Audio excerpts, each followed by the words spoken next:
So my name is Michelle White. I work for the Children's Health Council, and I'd like to welcome you to our South Bay campus on behalf of CHC. I don't know, is everybody here familiar with CHC? No, okay. So CHC is based in Palo Alto. We've been there for over 65 years, serving families, and Christine's my colleague, is going to talk a little bit about our background and what we do. Part of my role, I'm with Community Connection, so we are the face of the agency to the community and to our families, and I'm responsible to help expand our footprint down here in the South Bay. We've been in San Jose not even 2 years, and we started here with our SUB Clark School with just 16 kids a year ago September. We're now at capacity with 48 kids in a waiting list, and we also have our clinical services here. And this year we introduced our parent education series. So far we're once a month. Next year we may be twice a month. We're super excited that our teens came out tonight because, as I said, they have great things to say. And you don't need to hear a lot more from me. I'm going to turn it over to Christine, my colleague, who will talk a little bit more about the agency and then welcome the kids. Thank you.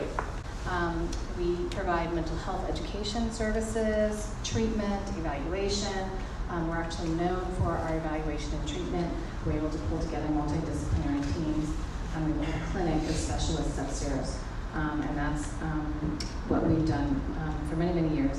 And most recently, in the last couple of years, since 2016, with the Teen Mental Health Initiative, we've expanded our adolescent clinic to include youth up to age 25. So these are our 4 areas, our focus areas of expertise: ADHD, learning differences, anxiety, depression, and autism. And let's see. Okay, we also have 4 divisions. We have clinical services, where I just mentioned about having a multidisciplinary team. We're one of the rare clinics that can offer this service. The more complex it is, the better we are at what we do. Community Connections, this is where we have a lot of free parent classes. If you look at this brochure, we have a lot of offerings here.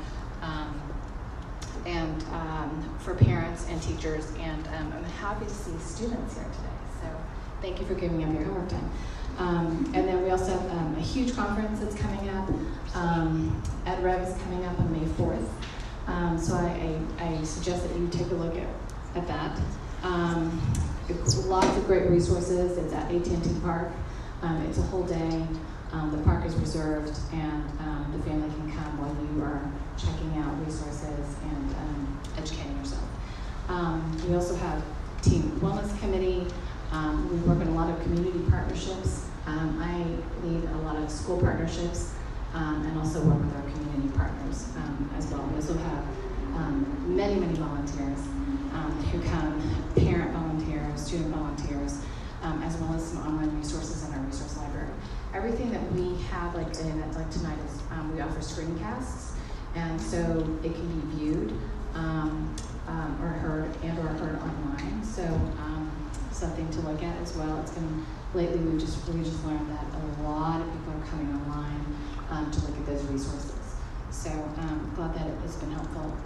We also have Santel School, which is an independent school that focuses on language-based learning differences, as well as ADHD. It's K through 8. SUB Clark is focused on students who have emotional and behavioral challenges. It's a non-public school. So those are these 2 are based in Palo Alto, and we also have a South Bay location, which was just opened this year. You go September. Sorry. Got it. Listen up. Last week is like a long time ago. Okay. And then let's see. Yeah. All right.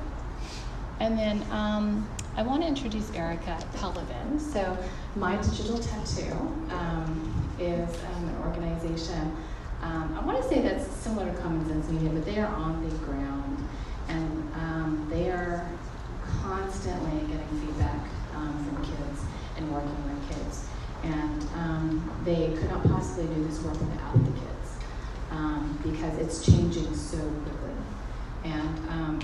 And so today, the plan for today is we're going to, initially we had proposed just having a panel, and then Eric and I were chatting last week, and I was like, okay, you've got to share some findings with us, because it's always so interesting and engaging to hear And they actually most recently started to work with Stanford because they realized that there's so much data that they have been collecting for many, many years.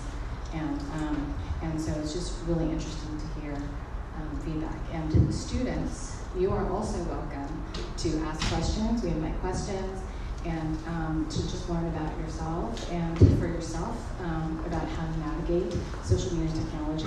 It's a small, intimate setting. Typically, these sessions are quite packed. We usually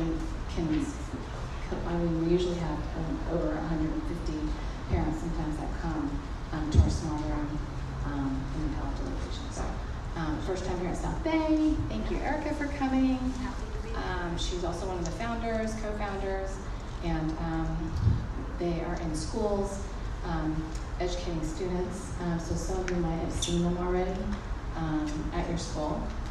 New material, I promise. Yeah, and has anyone seen My Digital TAT2 at their schools yet? Okay. All right. They're in a lot of schools in the Bay Area. Hi everyone, I'm Erica Pelevin, and as Christine said, I'm the co-founder of My Digital TAT2. I'm also a psychologist and the mom of 2 boys who are huge gamers. Any gaming parents here? Any people who game? Yeah.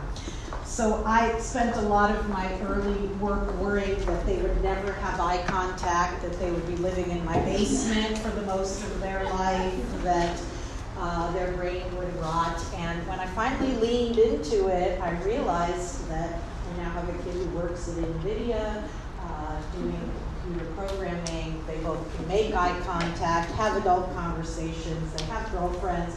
So they actually move through this and have learned an enormous amount in their gaming life. So you'll hear me come from a pretty positive, proactive, youth-based description of what our kids are doing on social media.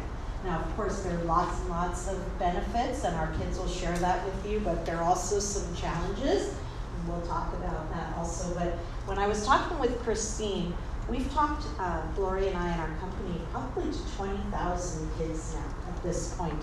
And so that's what you see here. We do small groups and large assemblies where we get updated every day. We have this amazing advisory board. A couple of you are on our advisory board that meet once a month, and they're like, Erica, please don't use the word woke, or nobody does that anymore, and they kind of keep me on track. And then in the summer, we have this great program where the kids really look at our curriculum and what we're saying to parents, and they really critique it. And that really helps us to build a bridge so that when I come out to talk to you, I'm hopefully channeling what they're saying to me. And I'm going to challenge the kids and everyone in the audience. If I say something that doesn't fit with you when we're in the panel, that we talk about it, because that's how we get our information. So we call ourselves My Digital TAT2 because once we put something online, it's there forever. It may fade, but it doesn't go away. And we need kids to learn early on that they're creating these digital footprints that say a lot about them. Sometimes I say that the Google search has actually replaced the handshake, that a lot of times we're learning a lot about our kids and about each other, about our friends' parents or kids, by searching or Googling things up. So we want to make sure that our kids are making good digital footprints the same way they do in their offline life. And I know we're really good at keeping up with our kids' offline lives. We check their grades, we make sure they have tutors, we put them in the best camps. And then when it comes to their social media, we get kind of fearful and frozen, and we just want to look the other way, or we want to shut it down. And what I've found is that the more curious we get about what they're doing, the closer our relationship is, and the more we move from being their manager to their consultant. Because eventually we want to launch these kids off, they'll all be going to college soon, and we want to make sure that they can self-regulate and self-advocate for themselves. And if we're still turning off their Wi-Fi at 9 o'clock, or we're still looking at every post they make by the time they get to 11th or 10th grade, then we're not really giving them the tools they need to continue to do that on their own.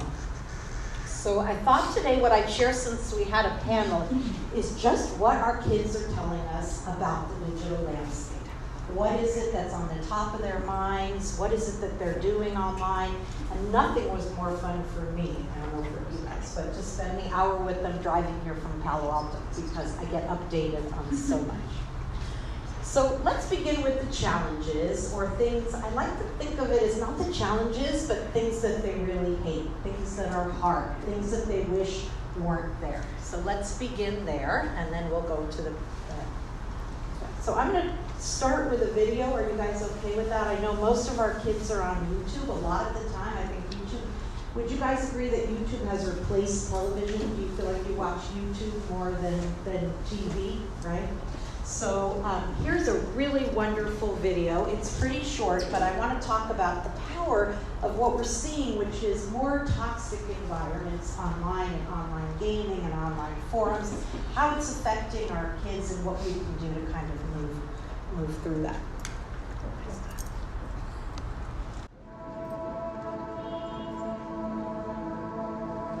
It's not like a movie. Excuse me. I was gonna say one thing. I think gay people are sick, and you guys should just kill yourselves. Just end your miserable existence. She's so stupid. You're so stupid. You know that though, right? You know you're stupid. You are the weirdest f***ing kid in school. Why do you always mess with me? You know what? All of you Muslims, you need to go back to the hellholes you're from. Can you believe this? F***ing terrorist. What did you say? You heard what I said. Fat bitches like you should get over themselves. Go on a diet. I'm just waiting for mom. Can you please leave me alone? I'm traumatized. Get a gym membership. I hate fat people. I think you should go. I think you should go. She upset me too. I think you should go. Everyone hates you. You should hate yourself too. What are you doing? Why are you talking to her like that? Because she deserves it. Oh, she doesn't. Like, walk away right now. Homosexuality is a disease. We're saving humanity by killing yourself. Get out of here right now. Yeah. Take a walk. This woman is dangerous. All Muslims are terrorists. Yeah. I'm also a terrorist, just so you know.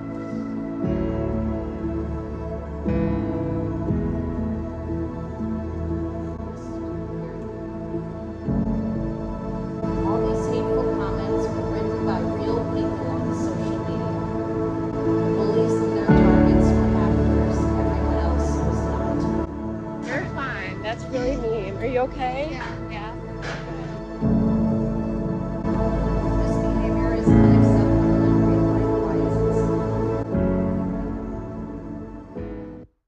All right, so let's talk. Remember, we're in the challenging part. I'm going to wrap it up with all the benefits. Our kids are going to be able to ask questions.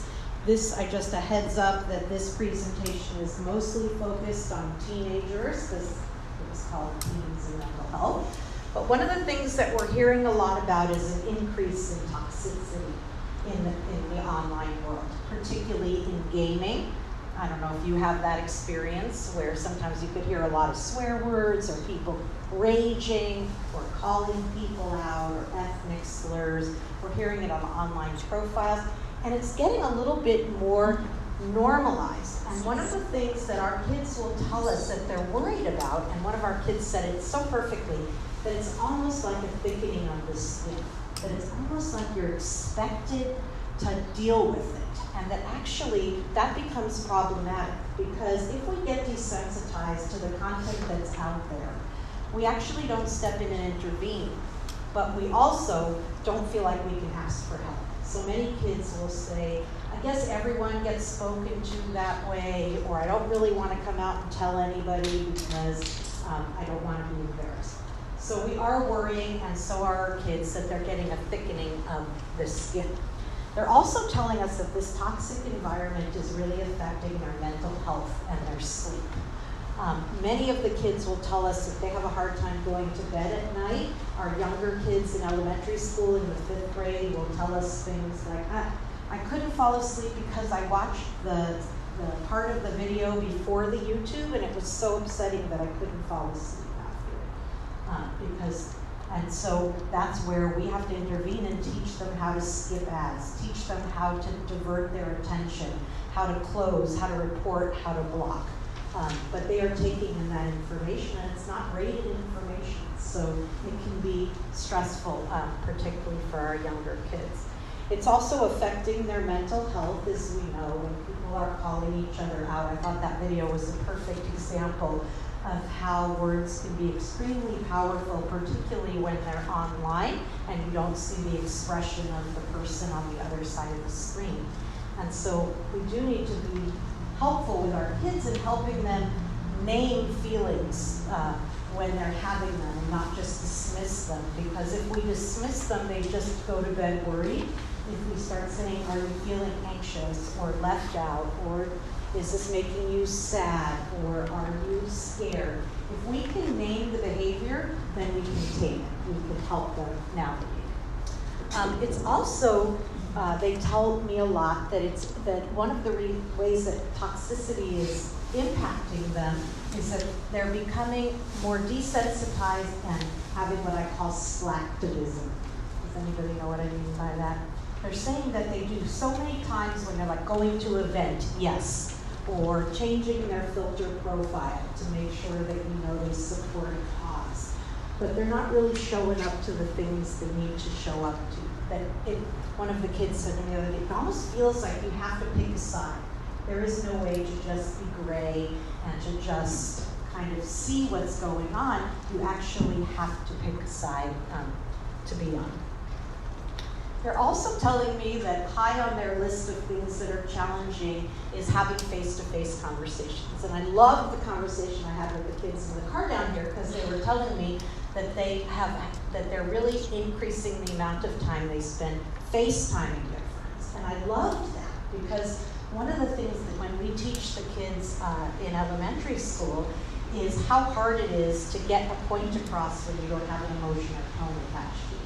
So many of our little elementary school kids are saying, well, when I text, I put an emoji at the end of the text, like a heart or a happy face to try to get my feeling across. But saying something like, I hate you in person, Johnny, you did something, you got a concert ticket, I so hate you, can't believe that, is very different than hate you on a text. And if we can't, we need to teach our kids to figure that out, to be able to read the other person. So I loved hearing that FaceTime is there and that kids are actually looking. And please ask our kids about that when they come to the panel. But they are doing a little bit of what we're doing, and I think adults are doing this too, which is what I call e-voiding, which is electronically avoiding situation. Now, for us grown-ups, we used to do it when we would let our answering machine pick up the phone, like pretend we weren't there, or right when cell phones came out, you guys probably don't even know this, we'd be like, we're going through a tunnel, you know, if we didn't want to talk to the person, or say, I didn't get your email. You can't even say I didn't get your email anymore because everyone knows you get emails, or you find it, maybe it went to junk. We have all these excuses, but the kids are telling me that they have a tendency to avoid emotional situations by hiding behind the screen. Now that's not true for their good friends, but for things like going to a party and they're anxious, or standing at their locker before school starts. It's much easier to look down your phone and even pretend that you're looking at somebody, even if you're not, right? I see it happening in Starbucks. It's like nobody just stands there. Everyone just picks up their phone and they're not even looking at anything. It's just the anxiety of like, I might have to talk to the person next to me.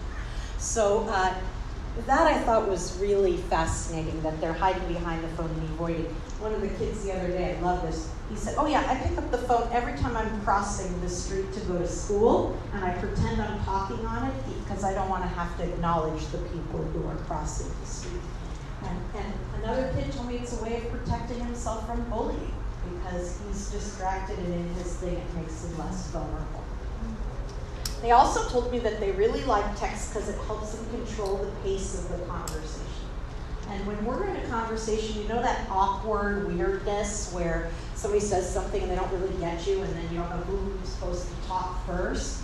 Well, with a text, you can decide when you answer it and when you don't. So our kids will often say they take off their read receipts, which means that when you send it to them, they actually know that you got it. Because it allows them to think about how they're going to respond when they want to, control the direction of the conversation. Doesn't that sound good? I mean, I can understand why that feels that way, especially when you're a teen and the world feels really hard and you want to disappear most of the time. You really want to think about what you put out there. When I started Facebook, all I wanted to do was be funny. It took me forever to put on a post. And if I didn't get enough likes, I would take it down. So I really get controlling the conversation. I also had this wonderful talk with the kids about the difference. I was asking them if they thought that kids were addicted to their devices. Because I hear parents all the time say, dear parents say, you're so addicted to your device, you can't even leave the house. Well, I think as grown-ups, we can't leave the house either. I mean, I go like this when I can't find my phone. I get phantom ring. I hear somebody else's ring. I think it's my ring. I'll go back sometimes 20 minutes if I leave my phone. Like, I'm not only worried that someone's going to find it and look at what I put on it, but I need it. Like, I'm going to have some emergency where someone else in the world wouldn't have the phone. But they said they don't think the word addiction works because if you work from an addiction model, you mean that you have to stop. If you are addicted to drugs or alcohol, that means you can never again do that in order to stay well. So that's not going to be true in social media because I don't know if this is true in your experience, but I know for you guys we've had this conversation about there is no on and offline life. They're one and the same. Like you could be talking on your phone, FaceTiming, and the next minute you could be meeting them in person, and something that happens in person then goes into an online conversation. And they're not two different worlds. So addiction is an interesting concept. So I asked them, what's the difference, what would you call it then? This thing that parents keep telling kids they have. They said, we would call it continuous overuse. And I said, how would you know if it's continuous overuse? And they said, if it's opening up your world, it's okay. If you're connecting with people online, if you're learning, if you're feeling more social, if it's a way of processing your anxiety with a group of people you don't know, that's opening up your world. If it's closing it down and it's making it so you're not doing anything with your family anymore, your grades are suffering, things you used to like, you're not liking anymore, and for a lot of the kids I work with, it means playing a game even though you don't like it anymore, just because you're so pulled into or motivated to get through it. So is it opening up their world? Is it closing it down? They're also really struggling. When I talk about the benefits, and these kids will tell you about ways that they are figuring out how to deal with balance, how to deal with putting down their device, how to deal with what I call mindful use. Because for me, the ultimate thing is you guys want to be able, and us too, to be able to control our device rather than having the device control us. You know, when we get pulled into our devices and we're 4 hours later on YouTube because the device is controlling us. If we sit down and we decide that we need 2 YouTube videos for a laugh because we're feeling low, we're controlling. So they're really struggling with that. And then this always on imperative. And you guys kind of challenged me with this today in the car because I hear a lot from kids that they feel like they always have to be on because if they don't respond immediately, someone else will or they won't be invited or included. And so they always feel like I have to be on because what if my best friend needed me or wanted to invite me to something? And the other day I asked Adam, I said, you know, I texted you, he's my son, I texted you about an hour ago, I didn't hear back from you. He goes, oh, an hour ago? The text is dead. Like, I didn't think you needed me to text you back because it was an hour ago. It's like, you know, we don't need that anymore. You know, text me again. And by the way, voicemail, would you guys agree, completely wrong. Like, if you set up a voicemail, it's for college applications. Because I can leave beautiful voicemails, really heartfelt, great ones, and my kids are like, did you leave a voicemail? And then I have to repeat the whole thing, so it's not even really worth it. They also said another thing that's really challenging for them is echo chambers, and we talked about that this summer. And what I mean by echo chambers is when you're on a feed and you have a certain amount of friends, you're hearing the same thing over and over again. You're kind of like reinforcing your own beliefs. It reminded me of when I first had my kid and I was really struggling with what school to put him in, and someone said to me, Erica, find the book that says what you want it to say and follow it. So what happens in echo chambers, although we think our kids are getting all this access to different information, what happens in our feed is we tend to get the same opinion as everyone else. So oftentimes we kind of get closed in. We even get ads that are tailored to our interests.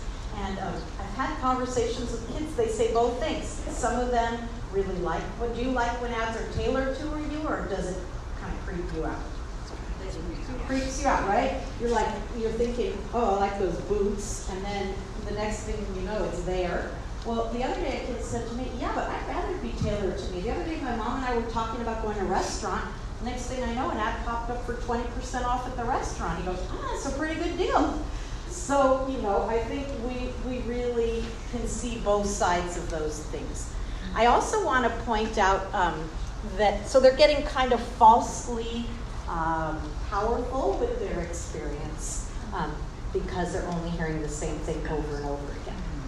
I also want to talk about, and I know you guys, we talked about this summer, the two of you who were with us, but we really feel like kids are much better at fake news and detecting fake news than we do as adults. We did a bunch of experiments where we asked kids to click on which is the right thing to click on versus which is the clickbait where we're giving away our information.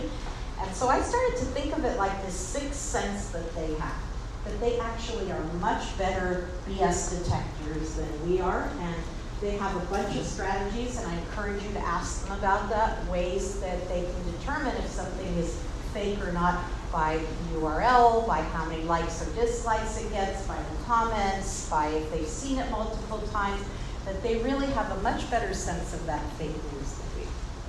Because I'm trying to just give you an overview, I really want to get to the benefits. Like I said, I have two boys that are gamers. My kid who's at NVIDIA now told me that, when he was in the 12th grade, started the first e-sport competition for the game League of Legends and created an e-sport world with people all around the country in high schools to figure out how to compete against each other.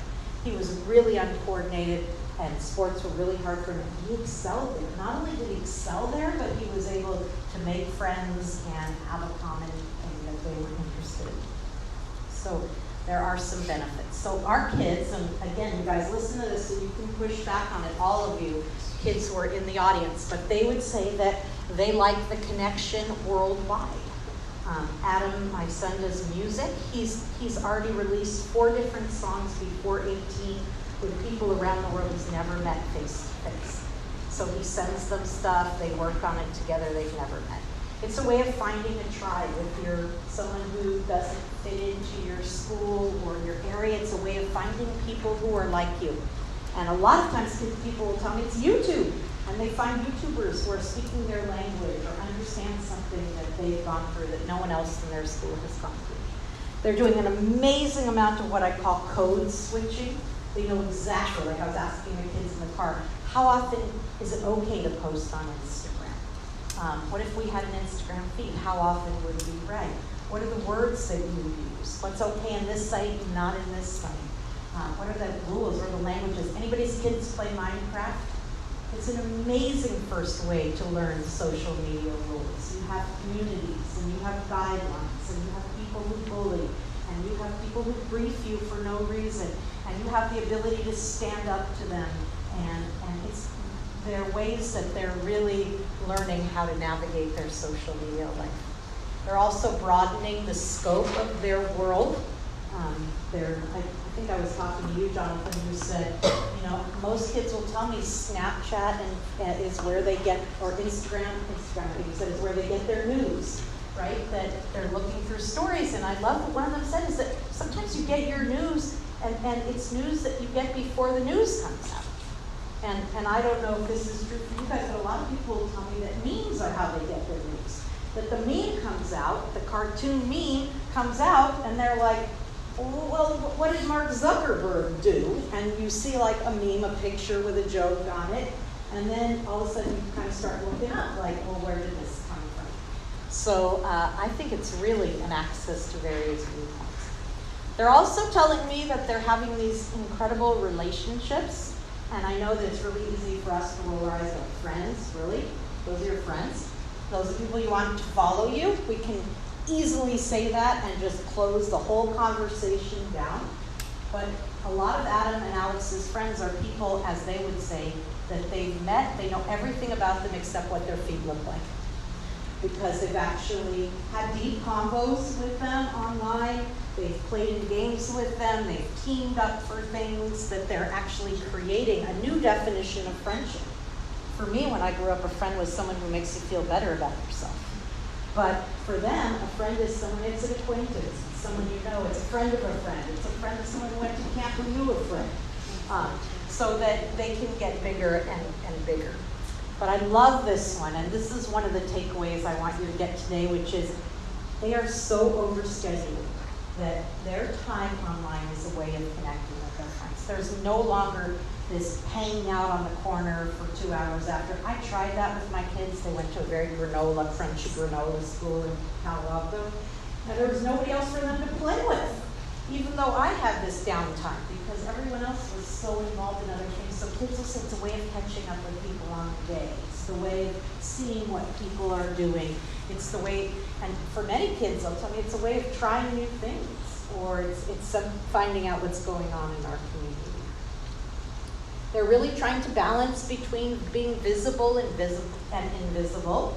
I think one of the main lessons we teach our elementary school kids is how most images you see are altered, photoshopped, filtered, taken 100 times, and that we spend a lot of our time comparing ourselves to people's highlight reels.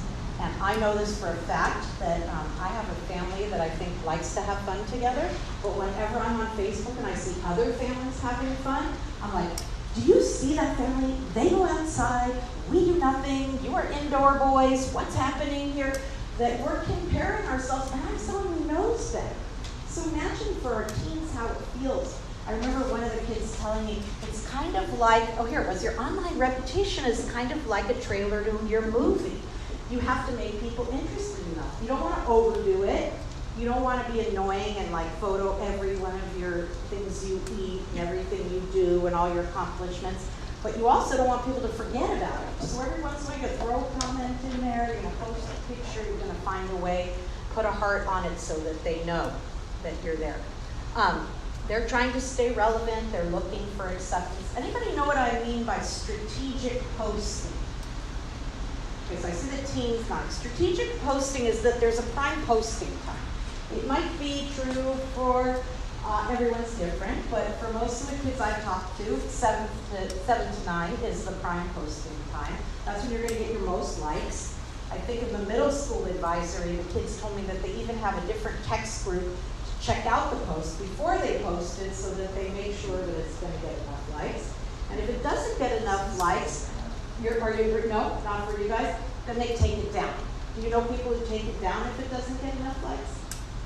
Okay, so a lot of our kids will tell us that, and I know for myself I take down things if I don't think they're getting enough likes. They're really finding their tribe, and this was really interesting to me. I used to think when my kids were gaming, it was kind of like parallel play, back when they were 2. Like, hello, you're on a play date, can you please talk to each other? Like, what are you doing? You guys are just, online, and when you're here, you should just be here. But what I'm finding is that they're doing all these incredible things. They're learning social norms. They're learning to fail and restart. Can you imagine if we could model that for school? Like, okay, I'm going to fail at this. I'm going to continue to try to get better. I'm going to go on Twitch. I'm going to check out how the YouTubers are doing it. I'm going to learn different strategies, and I'm going to do it again. And I'm going to learn that there's no one right way to do it. And I'm going to know that I can get to it, and that I'm going to reach my goal. And kids tell me amazing things. Now, I know Fortnite really stresses people out, but I want to remind you that if you're the best Fortnite player ever, your game is 25 minutes. If you're the worst, like me, it's 4 or 5 minutes. So it's much easier to parent around Fortnite than it is games that are longer in length, like the new one that just came out, Red Redemption 2, where you could probably have 6 months of the journey, and it's harder to navigate. I also loved what one of the kids said to me, that when I'm online, I'm never alone. And I thought that was really interesting. They enter into conversations, Can you imagine if we were just talking and someone came up and they just stood there? It's like really awkward just to stand there. You kind of want to hear what everyone's saying, but you don't want to be noticed for just standing because someone's going to say, "What are you doing?" Like, that's weird. But when you're online, you can join a conversation and listen in. We have kids who, and I did this when I was young, I would be on the phone doing my homework. Or I remember kind of going, you hang on. No, you hang on. No, you hang on. They're doing the same thing. They sit and they talk on the phone, or sometimes, I don't know if you guys have this, where you're just doing the homework and your chat is on and you're just kind of just hanging out, like someone's in your room. And I don't think that's a bad thing, but us parents have to be careful because anybody remember when we had the glass, when we were driving carpool and people were in the back seat and we used to think they'd tell us anything because they were in the back seat and they didn't hear us, they didn't think we could hear. Well, the same is true now for them. They're gaming and we're the aggravated parents who are coming in and screaming or telling them to get off or walking around. So we have to be mindful of what we're doing in the background now for them. They're also trying on new identities. I learned a lot about what we call skins. Do you play Fortnite? No? So I learned a lot about skins, and skins are the avatars or the things that people put online to look a certain way. Of course, I was rolling my eyes at that, like, really? We're gonna give money for that? Like, wouldn't you rather have some Adidas or some Jordans? They're like, no, we love skins. So I kind of went into it and I'm like, what's interesting about skins? So we learned that skins make you stand out in a game. If you don't have a skin, you're a newbie. You're a default, they call it. You have to use the default skin. And that means that you're actually at more risk of getting are you agreeing with this? You're kind of at more risk of getting mowed down because you're new to the game, right? The default. People get noticed for their creativity. Your look can be intimidating to someone. They're trying on new identity. Rarely gives you clout. Now, this is the same thing, if you guys really thought about it, as we felt when we came to school in a good outfit. I mean, we were looking to have a creative outfit, to stand out, to have something that nobody else had, to be able to get the thing when we traveled that nobody else had. That you to be the person who sticks out or has invested something in your looks. That's nothing different than we had either. And the quality of the skin never diminishes. That's where my son decided I should give him, that's where he won the argument with me. He goes, Mom, all those clothes you give away, if you bought it online, they would just be in my closet and they would be rare and I'd actually be able to use them over and over again. Also want to talk a little bit about memes. We talked about how you get news from memes sometimes, but I feel like as adults, nobody tells jokes anymore. I don't know if that's true to you. When's the last time you remember someone coming up and saying, I have a really good joke? I have a 4-year-old. She does it all day long. Not jokes. So yeah, I'm not the one to ask. But I think for adults, we used to do a lot more joke telling. There was a funny person, and that person was the one that was the class clown. Now we have people who have their own meme accounts, and they're the funny people. They're the ones that are putting things out there. So I wanted to tell you a little bit about what the kids said about the comic relief of the meme. They're relatable, you can always find yourself, they bring people together, they keep up with time. They remind you not to take yourself too seriously. Like there's a meme that's called First World Problems, and it's a white woman and she looks really depressed. And if I say something to my kid that's ridiculous, he just sends me that meme. Like, seriously, Mom, you're gonna get all upset about that? Like, that's a first world problem. Or you just send those memes. So it satisfies this need for instant gratification, and it kind of takes the place of jokes. The problem with memes, and what I want you to talk to your kids about, is that memes can get ugly. Memes can get mean. Memes can start off meaning one thing, like Pepe the Frog was a really happy guy until the alt-right adopted him and started making him the character for their cause. So they can go both ways. What our teens are saying about being anonymous. So I used to think, ugh, anonymous. Everyone can be so mean when you're anonymous. Anybody remember when you would right, in a slam book or something that was mean, I used to think, anonymous is so bad. And we have heard kids say that they get hurt with apps like Saraha and things where people are asking for opinions and then they get mean comments back. My question for them, and I'm just looking at you for no reason, but is that I asked a kid once, why would you put yourself out there in an anonymous app? And ask, like, what do you like about me, or what's my best quality? And they said, I'd rather know what people are thinking about me than just wondering. And that I'm alone in my world. I think the whole world is watching, not that up for it.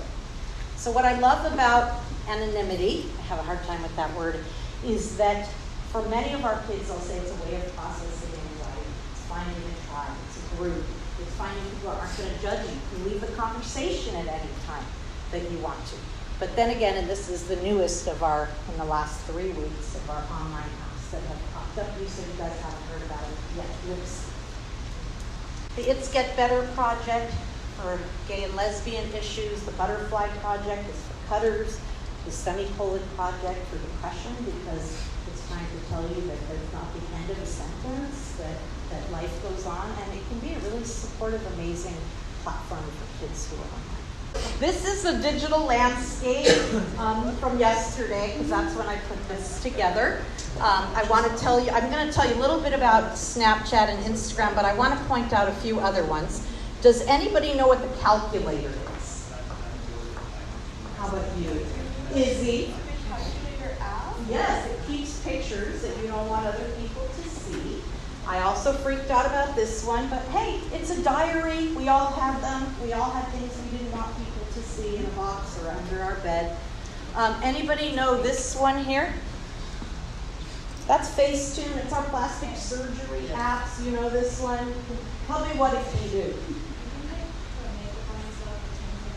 Yeah, change the way you look, put makeup on yourself. Okay, we can roll our eyes, but I really believe none of these apps have bad intentions.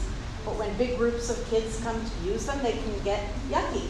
Okay, I'd like my face not to be red every time I have a presentation. It would be nice to have my profile picture without a red face. So that's called Facetune.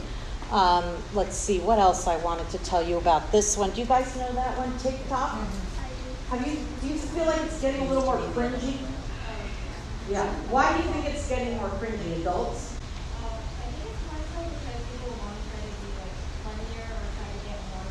Yes. So they think that people necessarily wouldn't like add much, just to be like, they didn't want to be, even if they're being mean or they're putting themselves out there and they're embarrassing themselves, they're still doing it to get the likes, because they're kind of defining themselves by the number of likes they have. And our teens will tell you that it kind of gets better as they get older, that need to be liked. But that's happening right now. So I'm just going to talk about the last two, Christine, and then I'm going to end. Oh, I do want to talk about Twitch. Any of your kids watching streamers on Twitch? Twitch is where your kids go to watch streamers, you know Twitch, right? Play Fortnite or play any games, right, Jonathan? That's where you go on Twitch. And so I also was rolling my eyes and saying to my son, like, why are you watching someone else play? At least play yourself. Like, seriously, just watching? And then I walked down the stairs and my husband is watching football. And I'm like, he has a team that he likes, where he's there all day. He's waiting for the commercials. And I thought to myself, there they are. It's the same thing. You have a moderator, you have the team you like, you have someone telling you how to do it better. You have access to talking to that person in the comments. So that's Twitch. Instagram. I want to talk a little bit about Instagram and Snapchat, and then I want to give these amazing kids the time to talk. But on Instagram, most kids have a private and a public account, or maybe more. I think this summer we talked about how some kids have a meme account, or an art account, or one of the kids in our advisory had a book. She was a book reviewer of teen novels, so she had an Instagram where she just reviewed novels. But there is a public and a private. The private is obviously for the closer friends, but we have to remind them that even if it's private, if somebody takes a screenshot or somebody reposts it, it's not so private anymore. And for those of you who have girls particularly, know about frenemies. Someone's their BFF one day, and then the next day they're like, I'm not friends with her anymore, I'm not doing anything with her ever again. And so those are important to pay attention to. They also can be used for retaliation. If you don't tag someone in a picture, that's a big deal. If you do tag someone in a picture, that's a big deal that wasn't there. I call them blims, subliminal messages that you send to people. I want everyone to know things on Instagram are planned. They're not candidates.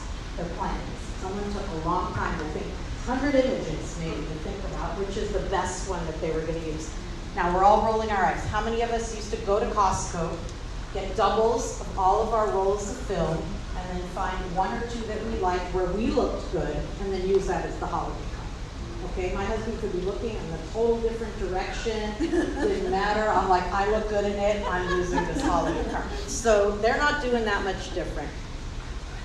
Talk a little bit about Snapchat. It seems to be replacing texts. I don't know if you guys would agree. Maybe not, but it sounds like you're doing more FaceTime. But there's a lot. It's much goofier on Snapchat. You can go back and forth.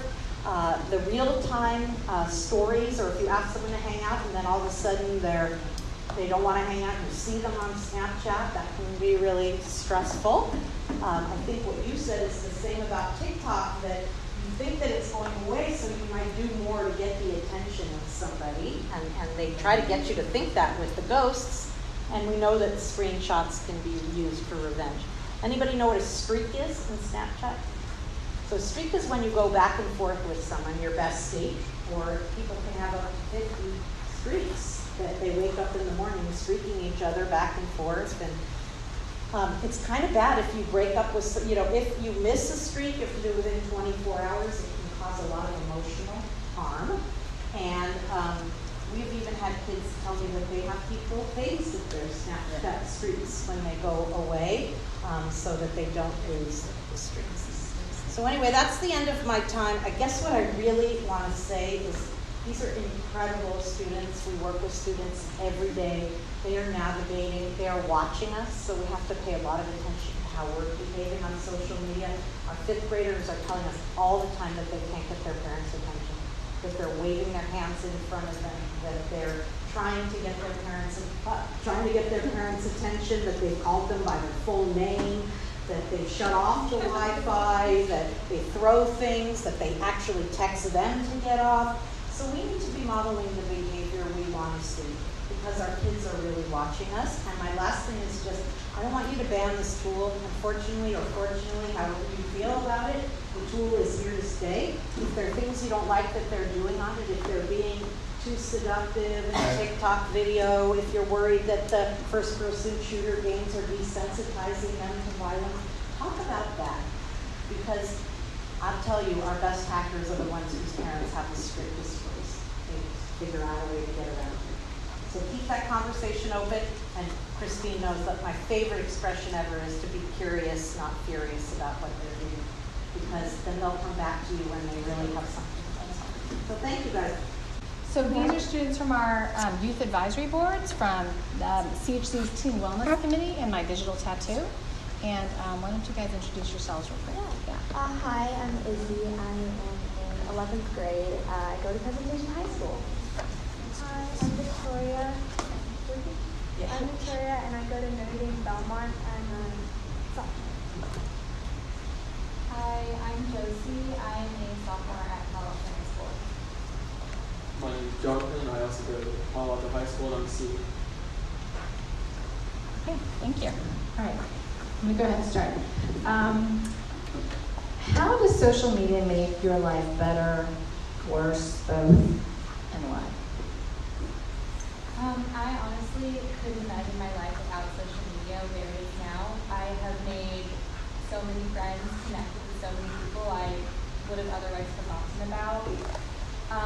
So that aspect of communication, social media, I really appreciate and love so much.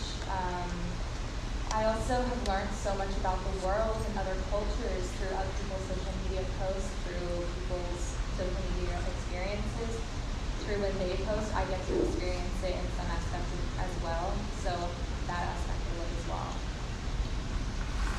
Yeah, I actually just recently got my phone in junior year of high school. So I was like missing out on a lot of plans with people because it was very hard to schedule like large groups without me because I would never know when things were going on until last minute. So like ever since I've gotten my phone, I've been a lot more social face to face. I know a lot of people think like, oh, if you're on your phone, you won't be talking to people face to face. But for me, it was the opposite because now I'm able to tell people when I'm free, so when they can schedule things, so I can actually go. And I'm just like going out a lot more, and yeah, it's great. Yeah, I was gonna say too that ever since I started going on social media, I found out a lot about myself. I found out just like simple things that I liked, and I also realized that I really like skateboarding. Even if I'm like not that good at it, I saw videos of it and trailers for movies about it, and I would have never thought about that I enjoyed it because I live with all girls. I have 2 sisters and I live with my mom, so I would have never really thought about enjoying something like that. And I also learned a lot about my style and my personal beliefs, so I'm really thankful for it. Personally, social media has benefited me a lot. It really makes me feel connected with all of my friends, and more importantly, I have a lot of friends that live overseas, and I use WhatsApp to communicate with them from time to time, and that's really a great tool to catch up with them. Okay, great, thank you. How do you use technology and social media to support your mental health? So for me personally, I go to a really hardcore school, and so a lot of the time I can find myself feeling super stressed about homework, and that I like don't always know what the best balance is for seeing my friends that live, because I live in Palo Alto, but I go to school in Belmont, so I have friends all over the place. So it's really hard like finding time where I can actually see everyone that I want to see and get all my schoolwork done. So something that really helps me is just listening to meditations, and I can find links on Instagram through some of my favorite influencers that are yoga instructors or lead meditations or podcasts, and it's just really helpful to like just put in some headphones and listen to what they have to say and just disconnect from everything, but also like use my phone as a tool, not something to like indulge into all the bad things that I'm thinking about myself. I can use it to like feel better and just find my calm area. So yeah.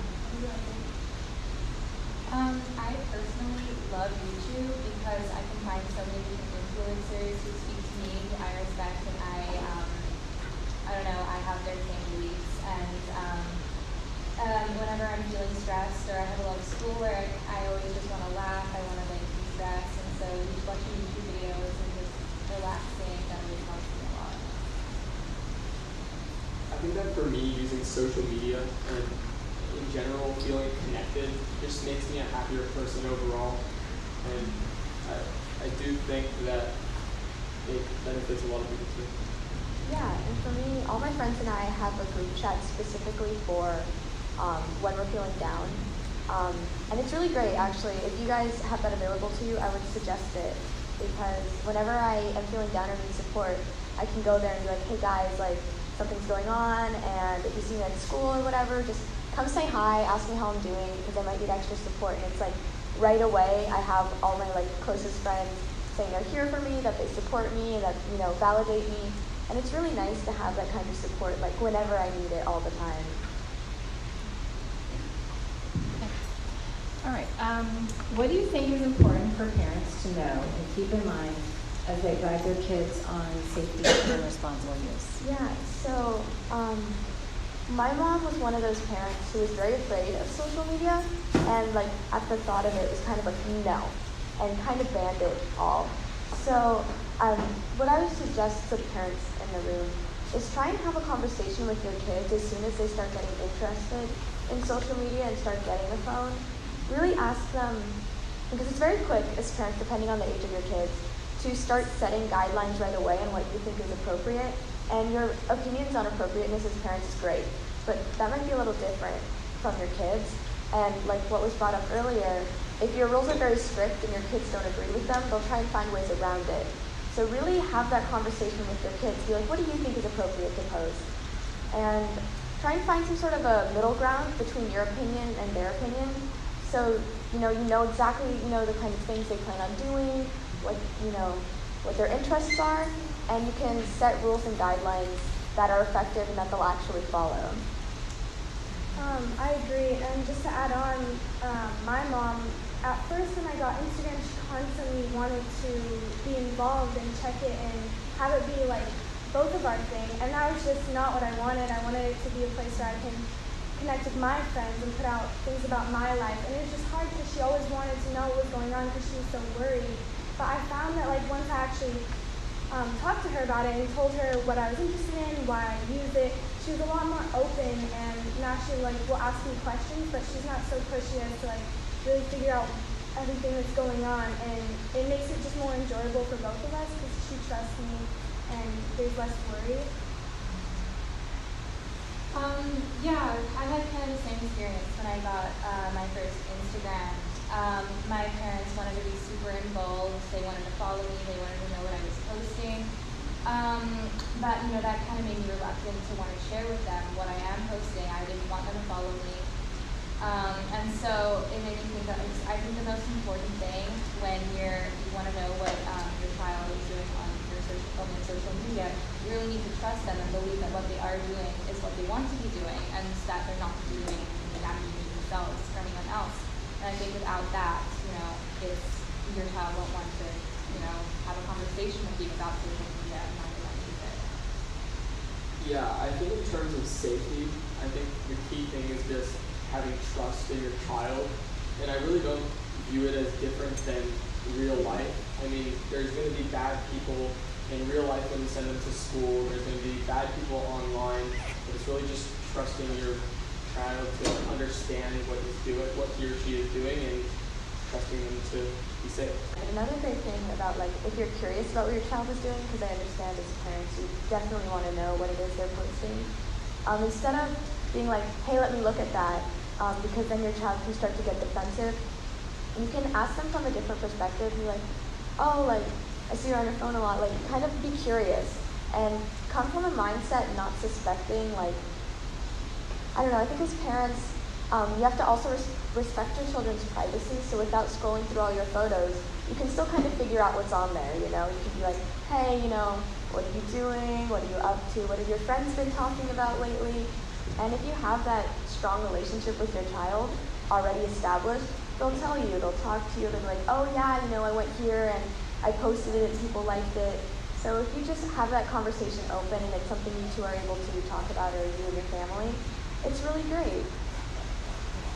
And I think going back to many conversations that we have with parents and with kids, it's an opportunity to again build trust, right? And by having these conversations, taking a risk to engage in some of these conversations, and it could just be around, what's your view on privacy, or what is your view on, what's your perspective on boundaries? Because here are some of the things that I'm concerned about, and throwing that out there, right? Just opening up that conversation, and this is in whether it's mental health, social media, anything.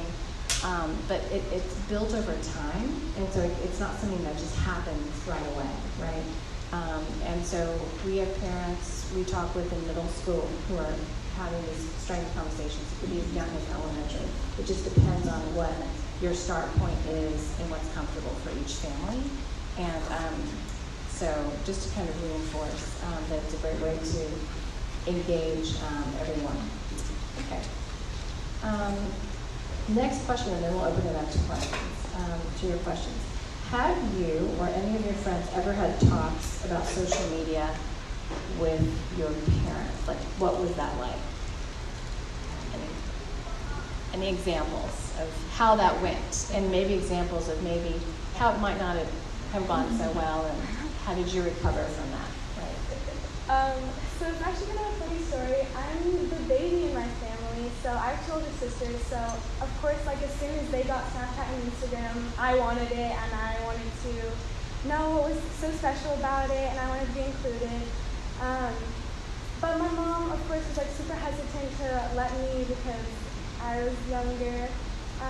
So the first talk she had with me about social media was sending nudes, which is really it was interesting for me because I was in middle school, I was in 6th grade, so that was a whole new world to me. I didn't really know a lot about it, but having that conversation with your mom is definitely very awkward. A little less awkward for girls, but yeah, it was very weird.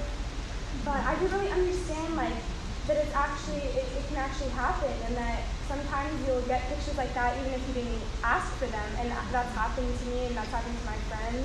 And I know that that's like something that is very prevalent in the social media world. So I'm very thankful that my mom was like open enough to tell me and warn me about that, and also tell me not to do that because I've heard stories about girls and guys that have gotten screenshots and it just didn't end well for them. So I'm really happy that my mom had that conversation with me and that I built those boundaries before getting social media.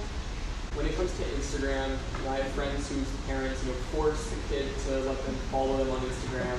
I have other friends who the parents or the kid joyfully will let them accept their friend request. And both ways, I think it really comes down to the family dynamic, and I don't think one or the other is necessarily better. I think it's just how it works for your situation. So this sounds really great, right? But these are a bunch of great kids that are putting their time and that are here, and these aren't the kids. Like, do you all have fake accounts? Yeah. You all have fake accounts, right? What do you mean by fake? I mean an account that is kind of anonymous, that you would put things on that you wouldn't want. Do you mean a private account? Yeah, like accounts that you wouldn't want the people that are watching you be good to see. Yeah. You understand what I mean? Yeah. Yeah. I wouldn't necessarily say be good. I would just say I don't want the majority of my followers to see that. It's more like for my closest friends. So have you seen things on your friends' accounts that scared you? And do you ever tell an adult about this kind of I stuff? have a funny story, actually. Talking about TikTok, one of my friends got way too into TikTok and doing some stuff. We all saw him, we were like, no. So we held like a friend intervention for her and kind of sat her down. We were like, hey, no. Because I think from parents, hearing it from parents is one thing, because obviously her parents didn't know. But when you hear it from your friends, you feel like it's almost more valid, their points. And that actually worked. For me, my parents and I never really had a talk about social media guidelines. I kind of figured it all out on my own and made some mistakes, and we had to have that talk much later. So yeah, about like private accounts, I think if you don't have that conversation, your kids will make some mistakes and will go and do some bad things on a private account. But a private account isn't always bad, because what a lot of my friends do on their private accounts, it's just posting things about like, I felt really sad today. You wouldn't want the whole world to know that. They don't need to know. But like on a spam account where it's just you and some close friends, it's something you can tell your close friends, without the whole world knowing. I think another thing is these your private accounts for only the few people follow. It's kind of another way of a group chat, but a way of posting only photos with Instagram, and so it's not necessarily anything negative. It's just you want to reach a smaller audience. You want to reach only your closest friends. Like you said about you don't want to tell the whole world you're sad today. Yeah.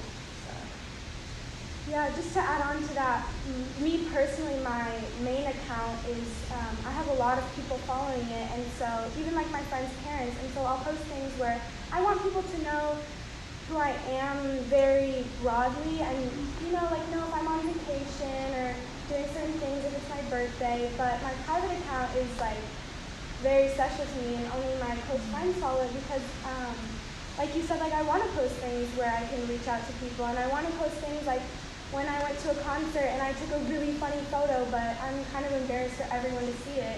So I just post on my private account because I know my friends will laugh at it and not, leave a comment that could hurt my feelings. And I think that it's not necessarily that you're gonna always post bad things, and even if you do, it's to an audience that hopefully will help you through whatever you're going through.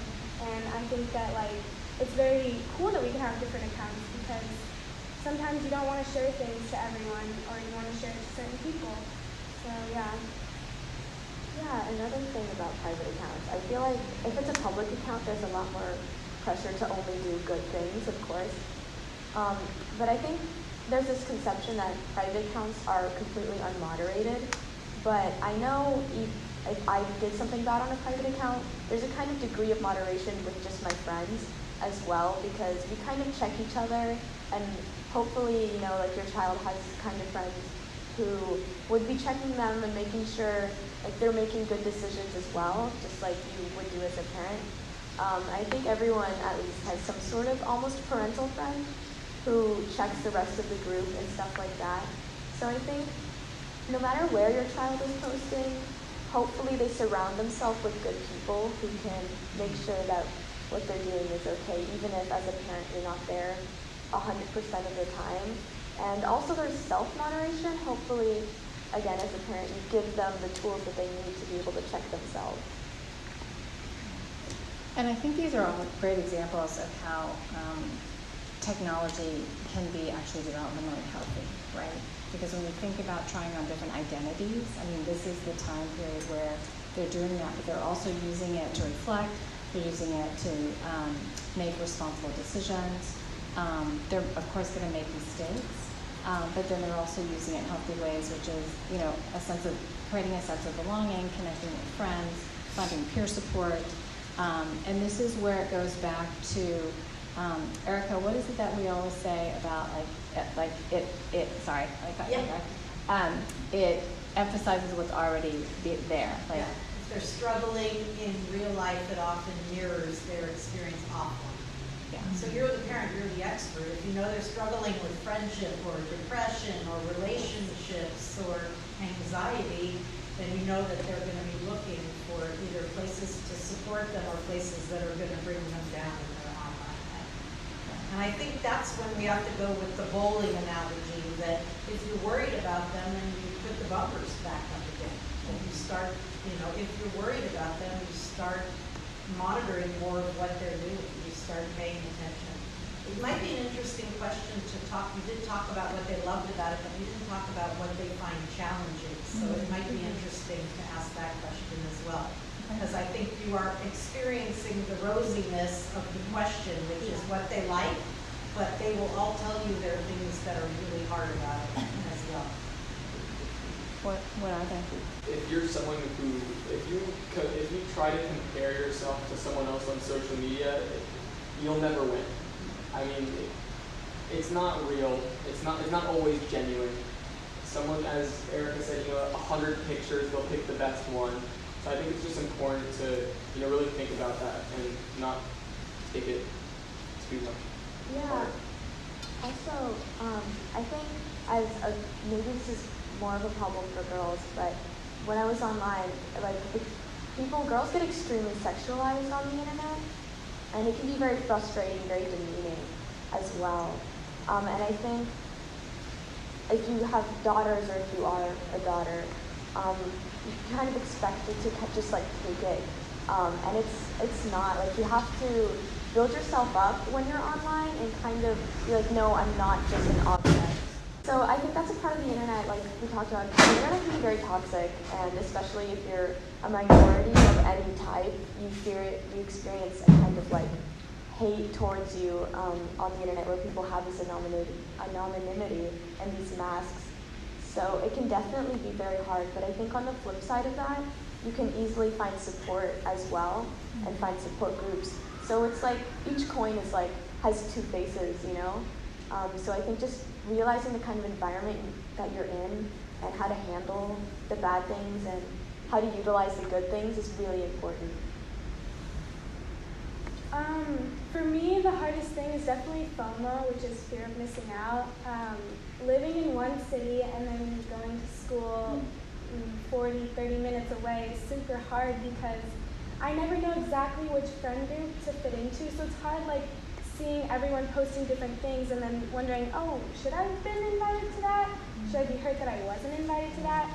And then just like seeing on Snapchat too different parties or different things and knowing that I'm not there, it's just it's definitely like a struggle to be left out. I'm super social, so I want to be involved in everything, and that's just not always going to happen. So that's just something that like I really have to work on with social media. Is not always taking things personally.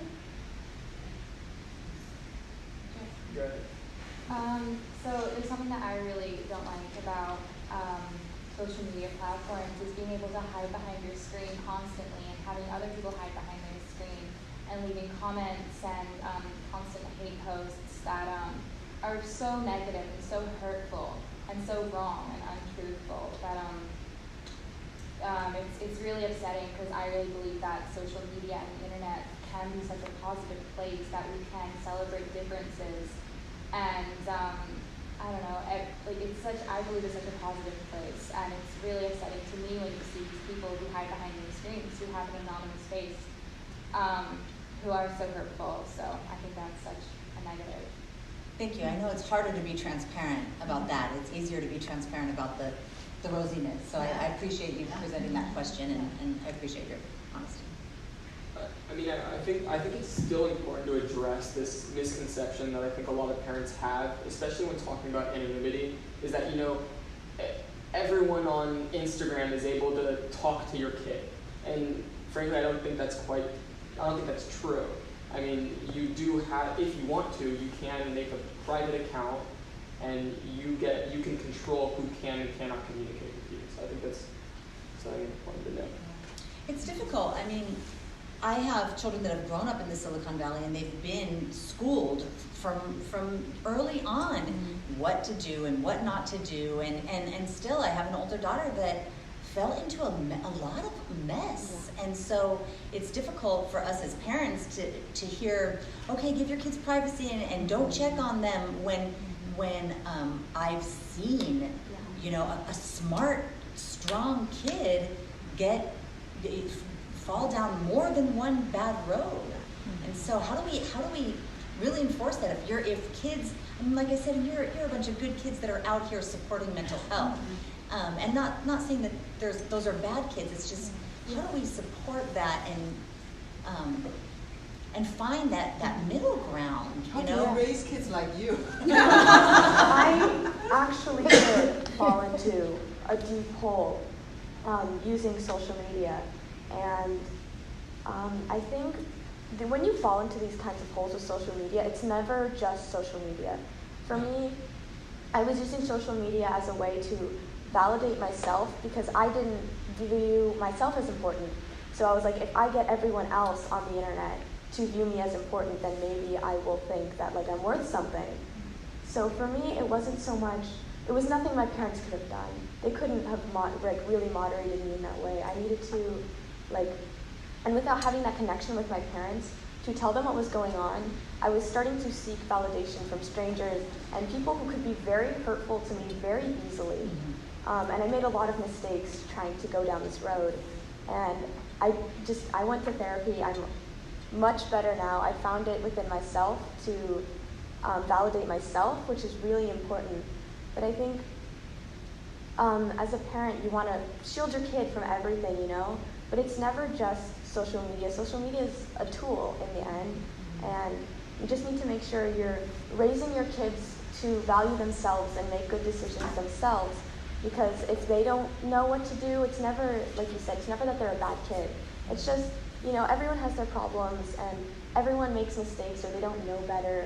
And what really is the most important thing is, it's easy to say trust your kids, but that trust comes from an open line of communication.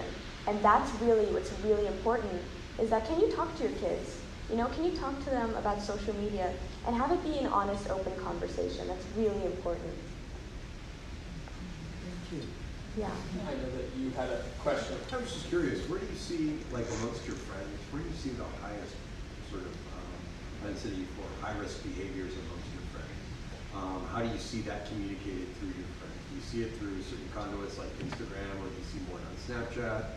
I mean, what we've certainly seen is, you know, sort of the fake accounts or the private accounts have a lot of, you know, students doing drugs or talking about drugs, or talking about filming themselves doing drugs, or alcohol or whatever. So where are you seeing sort of the high risk behavior, and how do you moderate that, and really, what's your advice? So because that can be a pretty.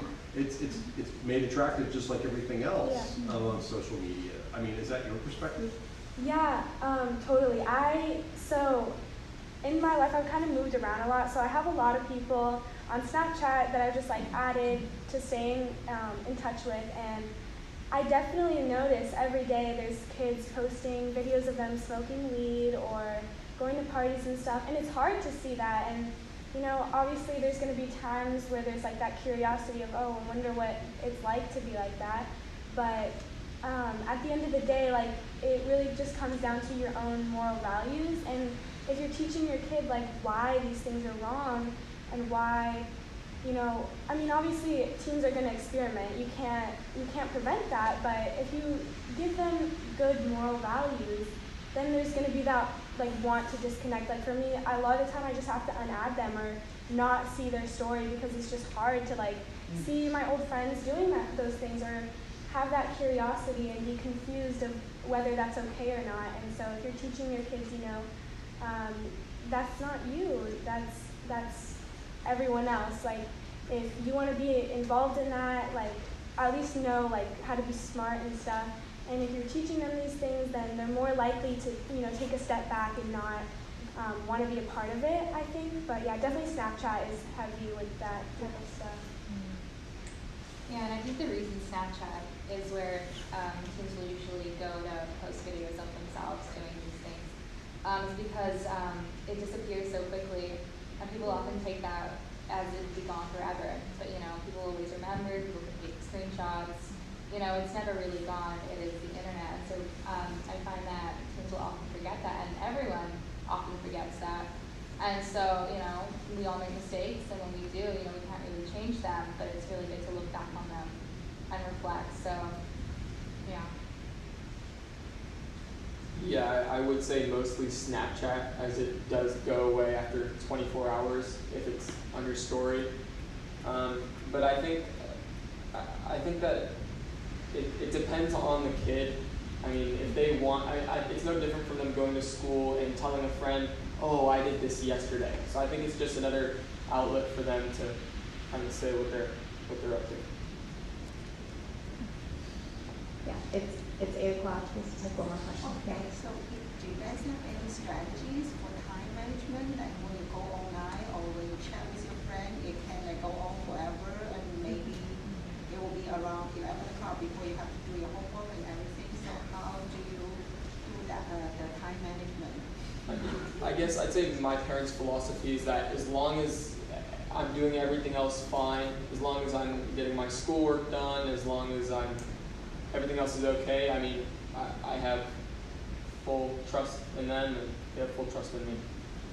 Yeah, and for me, my parents basically have the same rules, but I do have ADHD. So it's so hard for me sometimes, like if I have homework to do and I don't want to do it, it's really easy for me to be like, oh yeah, I'll just watch 3 hours of YouTube and never do my homework. But I have to kind of always remind myself, and sometimes I'll set timers and be like, okay, when this timer goes off, because I can say, oh yeah, 5 more minutes, but sometimes 5 minutes will pass and I won't even notice.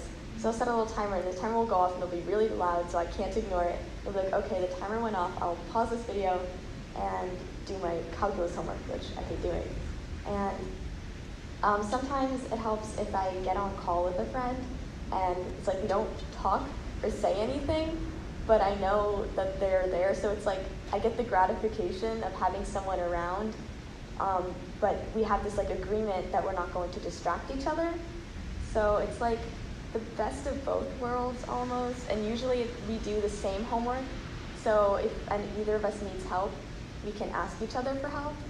So it's just like being sure you're using your resources wisely is really important, especially with electronics, because it's so easy to get a notification from another app and want to switch over right away. So it's a lot of self-control, but also like learning as you go. Yeah, for me, it's been something I've been super working on this year, because last year, even during finals, it was so hard for me to get off social media and actually focus. And so I was just talking about in the car ride over how over winter break and until probably Monday I logged out of Snapchat and I even deleted the app. I was completely off it. And it was super hard. Like I really wanted to re-download it and like see what everyone was saying to me, but I have been so much more productive. I'm actually like getting my homework done at a reasonable time so I can spend time with my family and actually eat dinner with them, which is like super amazing.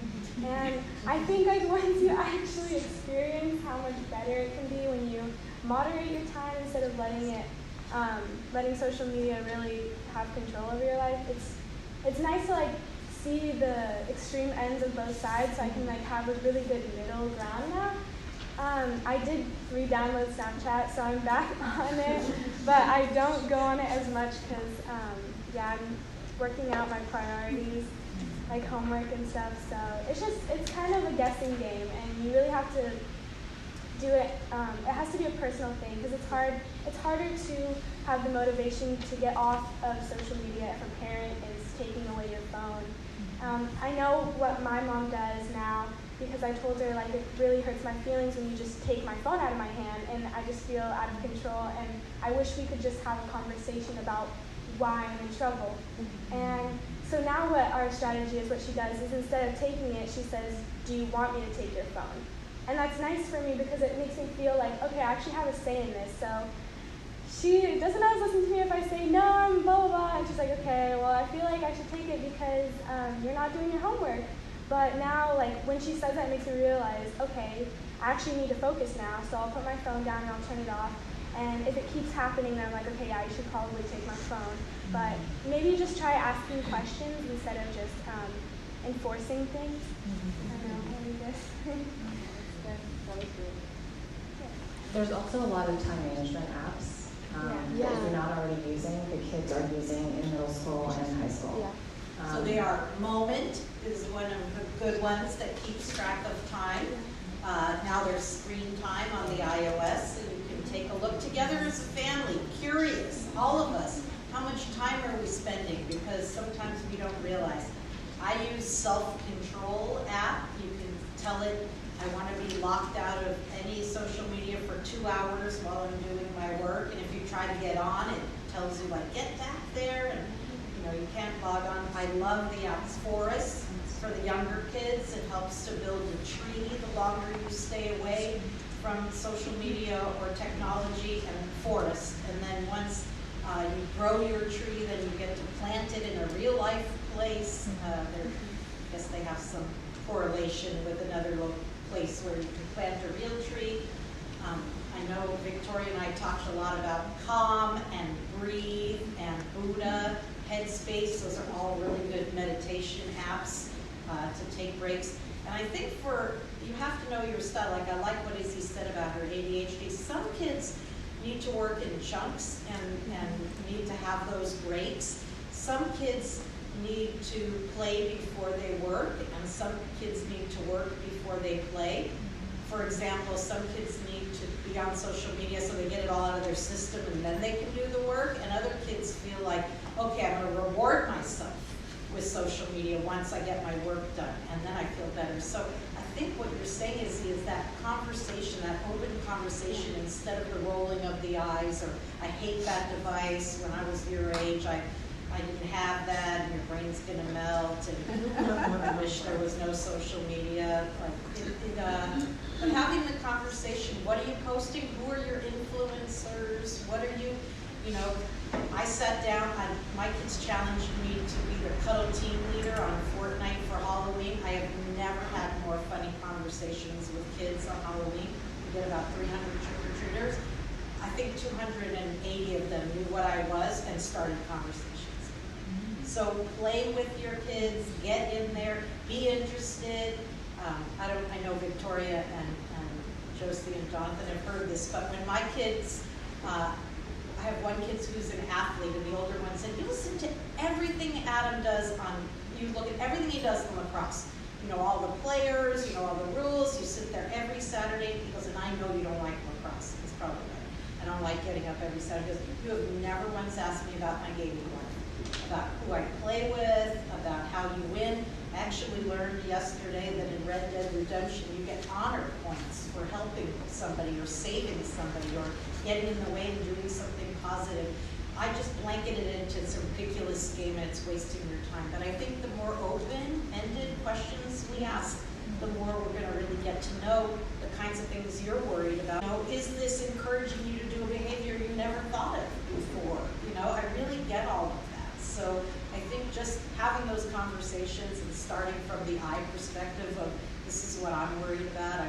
Sometimes I'll scream at my kids like, close the swearing door and open the love window when they're gaming because I can't stand the negativity that goes on there. They just roll their eyes and continue, but they know how I feel about it. So. I just want to say thank you, and for you for braving the storm, which looks like it's here now. Yeah. And at my digital tattoo, we like to be liked, and so we do post every day on Facebook. We're going to have the kids do the Instagram, but for us, as we say, Facebook is for the elderly. But for us, we like being liked on Facebook. We post every day about new apps, about new things that are happening, about conversation starters. And if your kid lives close enough to be part of our teen advisory or internship in the summer, I'd be happy to give you my card and encourage them to join. I think you get some reflection in there, right? Like it's a good way to take a look at your own experience. My digital tattoo is connecting with keys and connect safely to screen a new documentary called Like. We're the second in California to screen it. It's just like what our kids were talking about, except mostly from adult voices. But it explores the benefits and challenges of social media. It's 1 hour. It's going to be at Keys. We're going to have a much larger group of kids that will be next to, how would you describe those boards that will talk about what are the newest games, what are the newest apps. They'll give you demonstrations on the games. It's really a lot of fun and an opportunity for you to ask a kid your own age a question without asking your own kid. So, not them rolling their eyes at it. Yes, that is for parents. And it's by IndieFlix. And if you've seen a film called Angst, about anxiety, that has circulated in the last year. And this is the second film by the same team. And students are welcome to that as well. It's a good place. Again, you can bring them, great point of conversation. You can reflect on that, debrief with them. The Teen Wellness Committee and my digital tattoo, the students are going to be back. May not be the same kids, maybe some, we'll see, on April 30th in Palo Alto, at our Palo Alto location. Is that a Tuesday? It is on a Tuesday, yes. So are you doing Tuesdays there? Is this usually Wednesdays down here? Or? Yes, that is. And we have a few, I think we're starting kind of a few here, and we're going to see how it goes. But the plan is to expand here. So anyways, thank you so much, everyone, for coming. Thank you.